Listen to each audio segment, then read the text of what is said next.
नमस्कार। आज मैं जो चैप्टर ले रही हूँ वो हिस्ट्री का 12th क्लास की हिस्ट्री का 14 चैप्टर है।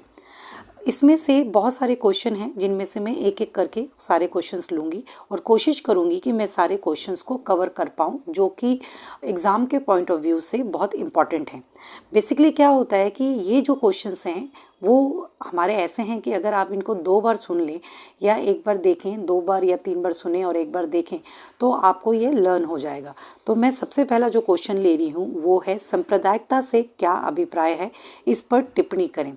देखिए, सांप्रदायिकता के बारे में जब भी हमारे पास बात आती है तो सबसे पहले हम पहचान की बात करते हैं। एक्चुअली हमारी पहचान के कई रूप होते हैं, जैसे मैं लड़की हूँ, कोई लड़का है, या हम क्या हैं शहरों में रहते हैं, कुछ लोग ग्रामीण क्षेत्र में रहते हैं, कुछ बूढ़े हैं, कुछ युवा हैं, तो बहुत सारी चीज़ें आती हैं। इसमें जो पहचान हमारी आती है वो हमारा भाषा और धर्म भी होती है। सांप्रदायिकता में हम धर्म को साथ लेके चलते हैं। एक्चुअली में जो लोग धर्म के पहचान को अधिक महत्वपूर्ण मानते हैं वहीं से सांप्रदायिकता की शुरुआत हो जाती है। सांप्रदायिकता उस राजनीति को कहा जाता है जो धार्मिक समुदायों के मध्य विरोध और झगड़े पैदा करती है। ये धार्मिक पहचान को मौलिक और अटल मानती है और सबसे पहले मानती है। सांप्रदायिकता समुदाय में क्या करती है, जिस समुदाय के आप हैं उस समुदाय में एकता उत्पन्न करना चाहती है।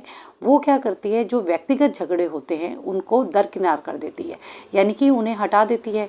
और फिर वो कहती है कि आपके सामने वाला जो दूसरा समुदाय है वो आपका दुश्मन है और आपको उससे घृणा करनी चाहिए। यहाँ से सांप्रदायिकता के बीज फूटते हैं, जैसा कि अंग्रेज़ों ने किया था। अंग्रेज़ों ने हमारा जो विभाजन कराया वो इसी उसमें बीज तो लगाया था। उन्होंने क्या बीज लगाया, उन्होंने हिंदू और मुसलमान को अलग कर दिया। जबकि हम तो एक नागरिक थे, हम एक देश के व्यक्ति थे, तो धर्म तो हमारा निजी मामला होता है। मगर हमें जब हम निजी को राष्ट्रीय कर देते हैं तब वहाँ पर लोगों को फ़ायदा उठाने का मौका मिल जाता है। यही अंग्रेज़ों को भी मिला। उन्होंने जब हमारे बहुत सारे ऐसे उदाहरण हैं जब उन्होंने सांप्रदायिकता के बीज हमारे दिलों में बोए। हम थोड़ा सा आगे बढ़ते हैं। सांप्रदायिकता किसी विशेष गैर के विरुद्ध घृणा को बढ़ाती है, जैसे हिंदू मुसलमानों को और मुसलमान हिंदुओं को गैर बताते हैं। इस प्रकार ये क्या करते हैं कि आपस में घृणा होती है और घृणा से हम हिंसा की राजनीति में आते हैं। और ये राजनीति इतनी प्रबल होती है कि बहुत सारे लोग तो राजनीति करते ही इस सांप्रदायिकता के बल पर हैं।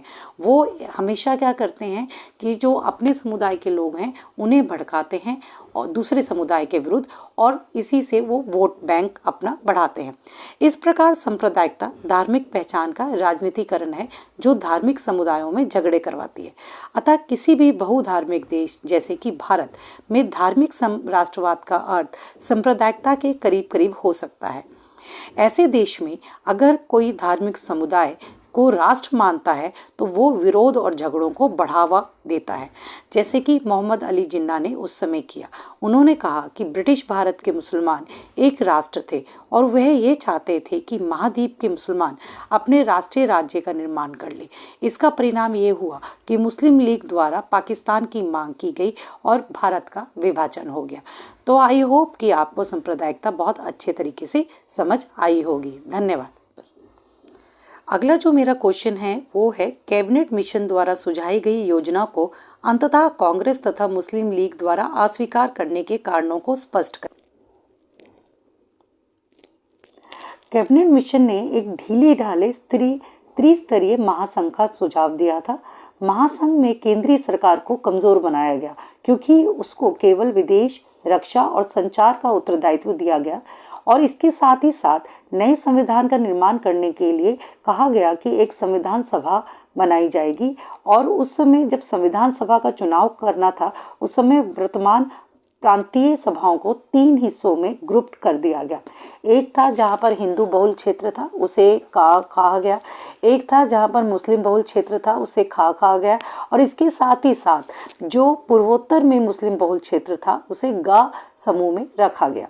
उसके साथ ही साथ भारत को इच्छा अनुसार राष्ट्रमंडल को छोड़ने का अधिकार भी दिया गया। मगर इसके कारण जो मुस्लिम लीग और कांग्रेस के कुछ मतभेद थे जो उन्होंने जाहिर किए। पहला, मुस्लिम लीग की मांग थी कि ये समूहबद्धता अनिवार्य हो, जिसमें समूह ख और ग के पास भविष्य में संघ से अलग होने का अलग होने का अधिकार होना चाहिए।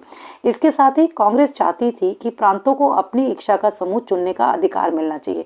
कांग्रेस कैबिनेट मिशन के इस स्पष्टीकरण से संतुष्ट नहीं थी और शुरू में ये समूहबद्धता अनिवार्य होगी, परंतु जब एक बार अगर कॉन्स्टिट्यूशन बन गया उसके बाद उन समूहों को उस सभा में से निकलने का अधिकार होगा और फिर से एक नए इलेक्शन कराए जाएंगे। इन कारणों के कारण जो मिशन के सुझाव थे वो कांग्रेस और मुस्लिम लीग दोनों ने ही अस्वीकार कर दिए। अब बात आती है कि इनका जो प्रभाव पड़ा इन मिशन के उसका वो क्या पड़ा। इस मिशन की असफलता का महत्वपूर्ण परिणाम ये हुआ कि जिन्ना ने पाकिस्तान की स्थापना के लिए लीग की मांग के समर्थन में एक प्रत्यक्ष कार्यवाही दिवस का आह्वान किया। उन्होंने इसके लिए जो डेट रखी वो डेट थी 16 अगस्त 1946 रखी गई। इसके साथ ही साथ जैसे ये डेट फिक्स हुई उसके साथ ही बहुत सारी हिंसात्मक घटनाएं शुरू हो गईं और ये सारी हिंसात्मक घटनाएं जो थी वो बंगाल से बिहार तक फैल गई और साथ ही साथ संयुक्त प्रांत और पंजाब तक भी पहुंच गई। इसके साथ ही साथ हिंदू और मुसलमानों के मध्य जो तनाव था वो बहुत ज़्यादा बढ़ गया और जो लॉर्ड माउंटबेटन थे उन्होंने भारत के विभाजन की रूपरेखा की घोषणा भी कर दी। इसके साथ ही साथ कांग्रेस हाईकमान ने कहा कि पंजाब को मुस्लिम बहुल और हिंदू सिख बहुल दो हिस्सों में बांटने का जो प्रस्ताव था उसको भी इन्होंने मंजूरी दे दी। अब लगातार आप सोचें कि ये प्रोसेस मैं आपको बता रही हूँ कि 1 साल पहले का है और पूरा 1 साल तक लगातार ये रक्तपात की घटनाएं होती रहीं।